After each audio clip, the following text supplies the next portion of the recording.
Dear students, we are going to start the next paragraph.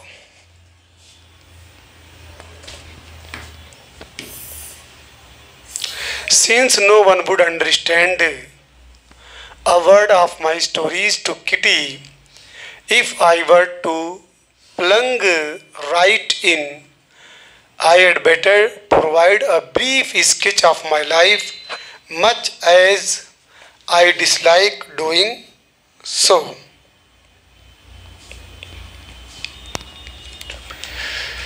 Plunge mean होता है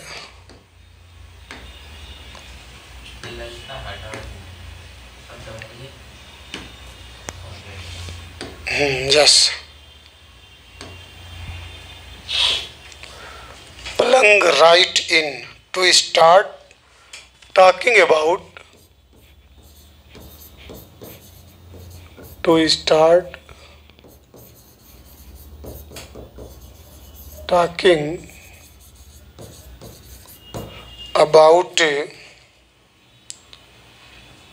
a topic directly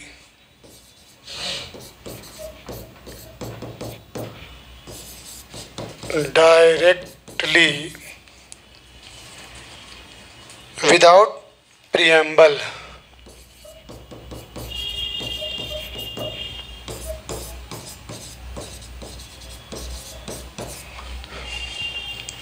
Since no one would understand, चूंकि कोई भी शख्स नहीं समझ सकेगा, नहीं जान पाएगा, a word of my stories, मेरी स्टोरीज का एक शब्द भी नहीं समझ पाएगा, टू किटी, जो मैं अपनी डायरी जिसका नाम किटी रखा है, ठीक है, किटी में जो अपनी स्टोरीज मैं लिखी हूँ उसको कोई भी नहीं समझ पाएगा अगर if I were to plunge right in, अगर मैं बगैर किसी एक्सप्लेनेशन के, बगैर इंट्रोडक्शन के शुरू करूं, अगर मैं आपको पहले से न बताऊं अपनी लाइफ के बारे में। देखिए यहाँ पे start talking about a topic, ये प्लंग मीन होता है कि किसी टॉपिक को शुरू करना, डायरेक्ट शुरू कर देना। विदाउट प्रीएम्बल का मतलब होता है बगैर क्या नाम है उसको इंट्रोड्यूस किए हुए। आप किसी स्टोरी को अगर पहले से इंट्रोड्यूस कर रहे हैं, उसका शुरू से उसकी घटना बता रहे हैं, तो एवरीबडी विल अंडरस्टैंड प्रॉपरली, हर कोई अच्छी तरह से समझ पाएगा। यहाँ पे राइटर कह रही है कि since no one would understand a word of my stories, क्योंकि मैंने अपनी स्टोरी उसमें लिखी हूँ, अगर पहले से मैं आपको उसके बारे में कुछ न बताऊं तो कोई भी किटी के अंदर जो भी मैं उसमें लिखी हूँ, जो कहानी उसमें दर्ज है, नहीं समझ पाएगा। आई हैड बेटर प्रोवाइड, तो बेहतर होगा कि मैं आपको प्रोवाइड करूँ अ ब्रीफ स्केच, एक ब्रीफ इंट्रोडक्शन, ठीक है, टू ऑफ माई लाइफ, अपनी लाइफ के बारे में मैं एक ब्रीफ इंट्रोडक्शन आपको बताऊं। Much as I dislike doing so, कहने का मतलब जबकि मैं इसके लिए तैयार नहीं हूं, कहने का मतलब है इवन दो आई डिसलाइक डूइंग सो, अगर जब मैं ऐसा करने के लिए मन से रेडी नहीं हूं, फिर भी आपको अपनी कहानी को अच्छी तरह से बताने के लिए it's my duty to introduce about myself, कि मैं अपने बारे में पहले आपको बतलाऊं। My father the most adorable father I have ever seen, मेरे पिता जो बहुत ही एडोरेबल का मतलब ऐसा शख्स जिसकी इज्जत की जाए, जिसका सम्मान किया जाए, बहुत प्यारा, महबूब, अजीज़ से अजीज़, ठीक है, तो मेरे पिता द मोस्ट एडोरेबल फादर, बहुत ही अजीज़, ठीक है, पिता हैं। आई हैव एवर सीन, जब से मैंने उनको देखा है, मैंने जब से उनको देखा है इस दुनिया में, मेरे पिता मेरे लिए सबसे अजीज़ हैं, सबसे प्यारे हैं, प्रिय हैं। डिडंट मैरी माई मदर, उन्होंने मेरी माँ से शादी नहीं की। अनटिल ही वॉज 36, जब तक कि उनकी उम्र 30 साल नहीं हो गई। यानी जब मेरी 36 है, मतलब मेरे पिता जब तक 36 साल के नहीं हो गए। एंड शी वॉज 25, और मेरी माँ की उम्र उस वक्त कितनी थी? 25 ईयर थी। ठीक है, यानी मेरे पिता जब मेरी माँ से शादी किए उस वक्त मेरे पिता की आयु, मेरे पिता की उम्र 36 ईयर्स थी और मेरी माँ की 25 थी। मतलब ये स्टोरी अब शुरू हो रही है कि मैं अपने पिता को, अपने वालिद को सबसे ज़्यादा, ठीक है, मानती थी, चाहती थी। वो मेरे चहेते थे, ठीक है, मेरे महबूब थे, ठीक है, वाजिब ताज़ीम थे, ऐसे शख्स थे जिनकी ताज़ीम की जाए, इज़्ज़त की जाए, बहुत ही प्यारे थे। मैंने उनको क्या नाम है, जब से देखा, जब से मैंने हमेशा उनको देखा, ठीक है, कि वो मेरे लिए बहुत ही अजीज़ थे। और उन्होंने मेरी माँ से शादी कब की? जब वो 36 साल के हो गए थे। माई सिस्टर मार्गॉट वॉज बॉर्न, मेरी बहन जिसका नाम क्या था? मार्गॉट था, वो पैदा हुई इन फ्रैंकफर्ट, जर्मनी के अंदर फ्रैंकफर्ट में पैदा हुई। कब? 1926 में। आई वॉज बॉर्न, मैं पैदा हुई ऑन 12 जून 1929 में। I lived in Frankfurt until I was 4, मैं रहती थी कहाँ पे? फ्रैंकफर्ट में। अंटिल कब तक रहती, कब तक रही?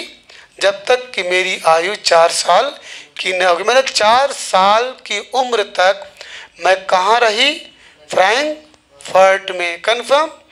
उसके बाद my father immigrated to Holland in 1933, मेरे फादर जो है, इमिग्रेट माने होता है वतन को छोड़ देना, कहीं दूसरी जगह जा कर के बस जाना। तो मेरे पिता जो है हॉलैंड में जाके बस गए थे। ठीक है, कब? 1933 में।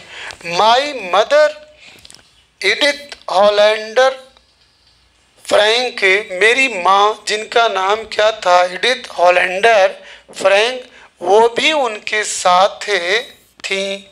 कहाँ? हॉलैंड में। यानी वो भी उनके साथ हॉलैंड में जा कर के बस गई। इन सितंबर के महीने में, while Margot and I were sent to Aachen to stay with our grandmother. अब बचे कौन? मार्गॉट बचे और स्वयं मैं जो राइटर। ठीक है, वाइल मार्गॉट एंड आई, उसके बाद जबकि मार्गॉट और मैं, वर सेंट टू, हम दोनों को भेज दिया गया, आचेन भेज दिया गया, ये भी एक प्लेस का नाम है।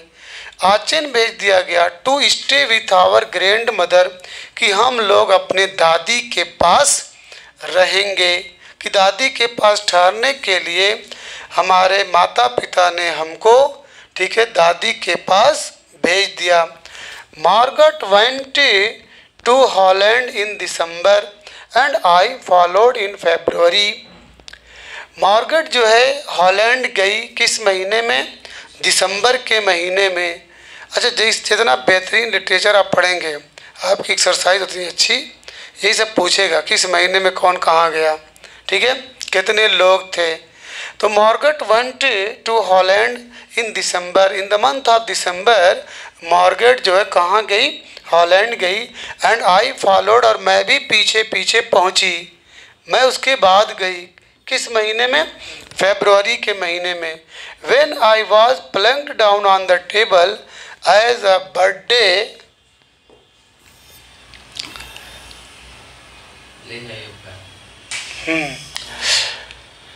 चलिए, when I was plunked down on the table as a birthday present for Margot. देखिए प्लंक्ड यहाँ पे दिया, plunked down an informal word है, put down in a casual way.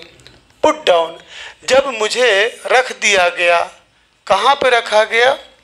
Table पे एज अ बर्थडे प्रेजेंट, मुझे एक birthday यानी जो जन्मदिन का उपहार होता है, जन्मदिन का एक तोहफा होता है, मार्गरेट के लिए मुझे as a gift, as a present, ठीक है, फॉर मार्गरेट के लिए जब मुझे टेबल पे रख दिया गया। क्लियर? हाँ, तो देखिए फिर से यहाँ पे देख लीजिए कि मार्गरेट वेंट टू हॉलैंड, ठीक है, मार्गरेट हॉलैंड गई दिसंबर के महीने में और मैं फरवरी के महीने में गई, जब मुझे मार्गरेट के लिए टेबल पे बर्थडे केक की तरह से मुझे वहाँ पे रख दिया गया। I started right away at the Montessori nursery school. I stayed there until I was 6, at which time I started in the first form. In the 6th form, my teacher was Mrs. Kypros, the head mistress. At the end of the year, we were both in tears as we said a heart-breaking farewell. हाँ, लगा रहा हूँ। I started right away. Right away का मतलब तुरंत, फौरन। मैं फौरन ही मॉन्टेसरी नर्सरी स्कूल में जाने लगी। मैं जब वहाँ पहुँची तो मेरा एडमिशन हो गया। मैं फौरन ही मॉन्टेसरी नर्सरी स्कूल में स्टार्टेड मतलब जाने लगी। आई स्टेड देयर, मैं उस स्कूल में रही, इस स्कूल में पढ़ती रही।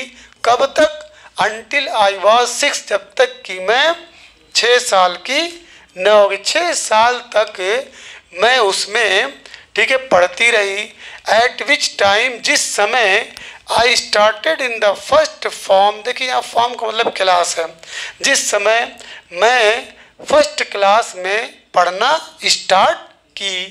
इन द 6th फॉर्म मतलब when I reached in class 6th, जब मैं क्लास 6 में पहुंची तो माई टीचर, मेरी टीचर जिनका नाम मिसिस क्यूप्रस था, मेरी टीचर जिनका नाम ठीक है मिसिस क्यूप्रस था, द हेड मिस्ट्रेस जो कि क्या नाम हेड थी, at the end of the year, साल के अंत में, जब साल खत्म हो रहा था तो वी वर बोथ, हम दोनों लोग, इन टीयर्स, आंसू गिरा रहे थे, आंसू बहा रहे थे। As we said a heartbreaking farewell, जब हम लोगों ने कहा, क्या कहा? फेयरवेल, अलविदा बोला एक दूसरे को। ऐसा अलविदा बोला कि जो हार्ट ब्रेकिंग था, दिल को एकदम झकझोर देने वाला था, दिल को एकदम उदास कर देने वाला था। उस लम्हे में हम दोनों लोगों की आंखों में क्या थे? आंसू थे। ठीक है ना? आपको मालूम होगा कि भाई प्राइवेट स्कूल हो या गवर्नमेंट स्कूल, फेयरवेल पार्टी हुआ करती है। और फेयरवेल पार्टी ये एक पार्ट होता है स्टूडेंट लाइफ का, जिसमें बच्चा कई सालों तक, जब क्लास 10th में पहुंचता है या क्लास 12th में पहुंचता है हमारे यहाँ, ठीक है, तो फेयरवेल पार्टी को ऑर्गेनाइज़ किया जाता है। तो उसमें तकरीबन 95% लोगों की जो कंडीशन होती है बहुत उदास होती है और सभी की आंखों में आंसू आ जाता है।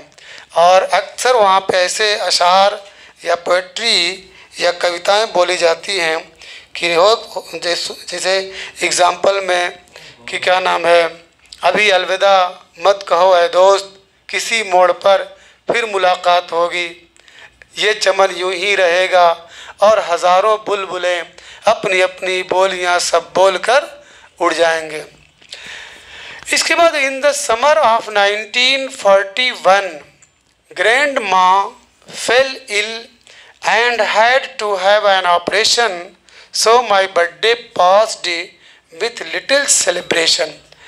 In the summer of 1941, 1941 की गर्मी के मौसम में, गर्मी का ज़माना था, सन चल रहा था 1941, ग्रैंड माँ फेल इल, दादी जो है बीमार पड़ गई, and had to have an operation, और उनका ऑपरेशन कराना पड़ा। सो माई बर्थडे, तो उस साल जब मेरा बर्थडे आया वो पास हो गया, गुजर गया विथ ए लिटिल सेलिब्रेशन, बहुत ही कम जोश उत्साह के साथ। मतलब जिस साल मेरी ग्रैंडमा एक्सपायर कर गई तो उस साल मेरा बर्थडे हर्षोल्लास के साथ नहीं मनाया गया, बल्कि एक फॉर्मेलिटी के तौर पे लिटिल सेलिब्रेशन, बहुत ही कम जोश वलवले के साथ मनाया गया। उसके बाद बच्चों, ग्रैंड माँ died in January 1942। No one knows how often I think of her and still love her. This birthday celebration in 1942 was intended to make up for the other, and grandma's candle was lit along with the rest. Grandma died in January. grandma यानी दादी का देहांत हुआ जनवरी के महीने में, 1942 के जनवरी के महीने में। नो वन नोज, कोई नहीं जानता, हाउ ऑफन, कितना ज़्यादा, कितनी बार, आई थिंक ऑफ हर, मैं उनके बारे में सोचती थी। मतलब मैं उनके बारे में बहुत ज़्यादा सोचा करती थी। एंड स्टिल लव हर, और आज भी मैं उनसे मोहब्बत करती हूँ, आज भी मैं उनको याद करती हूँ। दिस बर्थडे सेलिब्रेशन इन 1942, मतलब 1942 में जो सेलिब्रेशन को ऑर्गेनाइज किया गया वो was intended to make up for the other, वो दूसरे की खातिर, दूसरे की मंशा, दूसरे की खातिर, ठीक है, इसको ऑर्गेनाइज किया गया।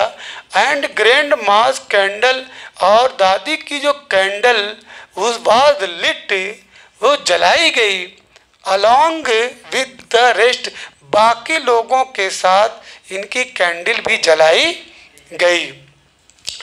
The four of us are still doing well, and that brings me to the present date of 20 June 1942 and the solemn dedication of my dad. देखिए वेरी वेरी इम्पोर्टेंट है। द फोर ऑफ अस, हम में चारों लोग, कौन? एक तो जो वो है जिसकी कहानी चल रही है, उसका नाम क्या? Anne Frank. दूसरा Margaret, Otto Frank and Edith Frank, सब फ्रैंक है, ठीक है। Anne Frank. फोर में जान लीजिए कौन कौन है। पहला है आपका फ्रैंक, ठीक है। उसके बाद है मार्गरेट,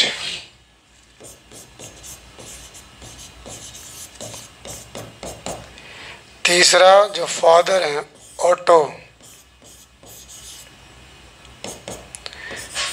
माँ।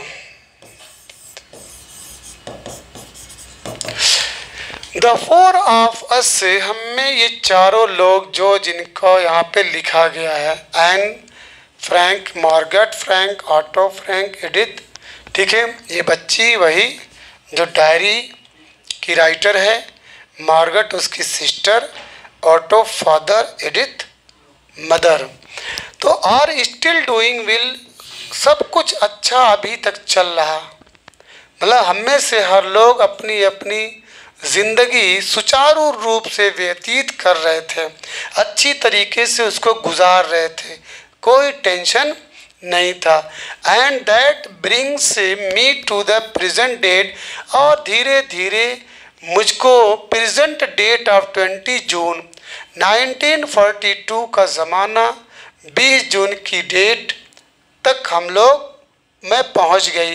And the solemn dedication of my diary, और ये जो मेरी डायरी है जिस पे मैं पूरा भरोसा करती हूँ, जिस पे मैं एक, समझ लीजिए कि लाइफ में एक ऐसा फ्रेंड इसको मैं सेलेक्ट की हूँ जिस पे मैं पूरा एतमाद, पूरा भरोसा करती हूँ, जिसके साथ मैं बेवफाई का मामला नहीं कर सकती, उसके नाम मैं समर्पण कर रही हूँ। अब यहाँ से, ठीक है, अगला पार्ट स्टार्ट होने जा रहा है।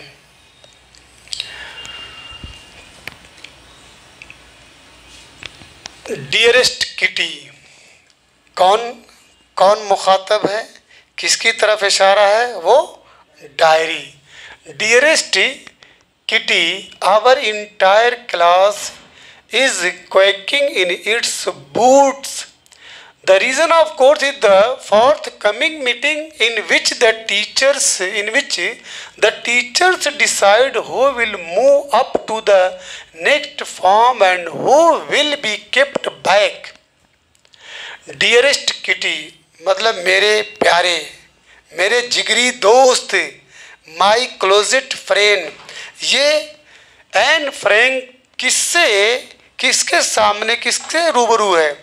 डायरी से। ठीक है,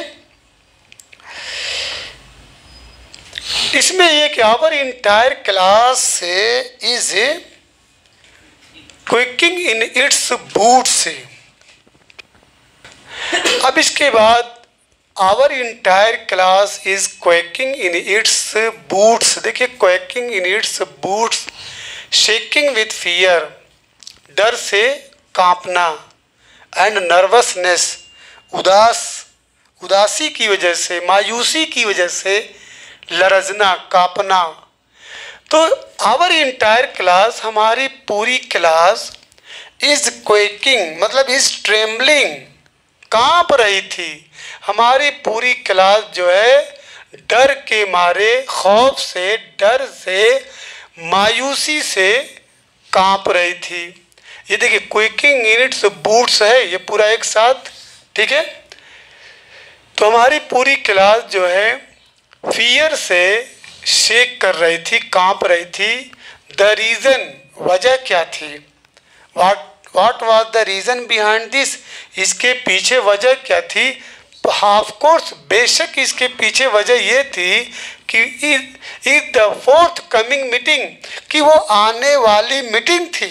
फोर्थ कमिंग का मतलब आने वाली, वो आने वाली मीटिंग थी इन विच, जिसमें द टीचर्स डिसाइड, टीचर फैसला करेंगे, टीचर फैसला करेंगे कि who will move up to the next form, मतलब who will go in next class, कि कौन अगली क्लास में प्रवेश करेगा, कौन अगले क्लास में इंटर करेगा, and who will be kept back, और किस क्लास को या किस स्टूडेंट को उसी क्लास में रख दिया जाएगा, यानी पीछे रखा जाएगा।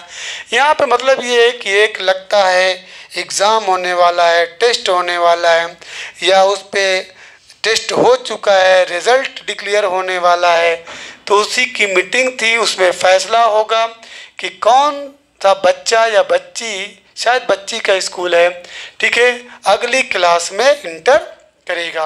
Half the class is making beds, और इधर क्या मंजर है कि हाफ द क्लास, आधी क्लास जो है शर्त रख रही है, आधी क्लास शर्त रख रही है। GN and I love ourselves silly, GN और मैं, हम लोग हंस रहे हैं। Silly at the two boys behind us, हमारे पीछे दो बॉयज थे, सीएन एंड जैकस, उस पे हम लोग हंस रहे हैं, मजाक कर रहे हैं। ठीक है, who have start their entire holiday saving on their bed, जिसने क्या नाम है अपनी पूरी हॉलीडे, छुट्टी का जो दिन था वो दांव पे रख दिया। ठीक है, दांव पे रख दिया ऑन देयर बेड, शर्त, अपनी शर्त के जो छुट्टी की बचत थी उसको क्या नाम है शर्त पे रख दिया। फ्रॉम मॉर्निंग टू नाइट, सुबह से लेके रात तक यही चलता रहा। यू आर गोइंग टू पास, यार तुम पास हो जाओगे। ठीक है, क्लास में ही चलता रहा। नो आई एम नॉट, मैं पास नहीं। यू आर, तुम पास हो जाओगे। नो, मैं नहीं। Even GS pleading glances and my angry outburst can't calm them, यहाँ तक कि ये सब जब चल रहा था तो जीएस की जो ग्लांसेस जो थी, जो निगाहें थी, और मेरा जो गुस्से वाला जो लुक था, वो बच्चों को शांत न करा सका। If you ask me, there are so many dummies that about quarter of the class should be kept back. मेरी मानो, ठीक है, इफ़ यू आस्क मी, अगर आप मुझसे पूछें तो there are so many dummies that about, तो इतने क्लास के अंदर क्लास का 1/4 यानी 1/4 हिस्सा ऐसा है कि जिनको क्या नाम है, अगले क्लास में प्रवेश न होने दिया जाए, बल्कि इसी में रख दिया जाए। But teachers are the most, लेकिन टीचर जो है वही सबसे ज़्यादा unpredictable creature on the earth, कि टीचर्स जो हैं, अध्यापक पृथ्वी पर ऐसे प्राणी हैं जिनके बारे में कोई अनुमान नहीं लगाया जा सकता। ठीक है, चलिए अब लाइट आने दीजिए। अब बच्चों इसके बाद जो है अगला पैराग्राफ हम नेक्स्ट पीरियड में स्टार्ट करेंगे।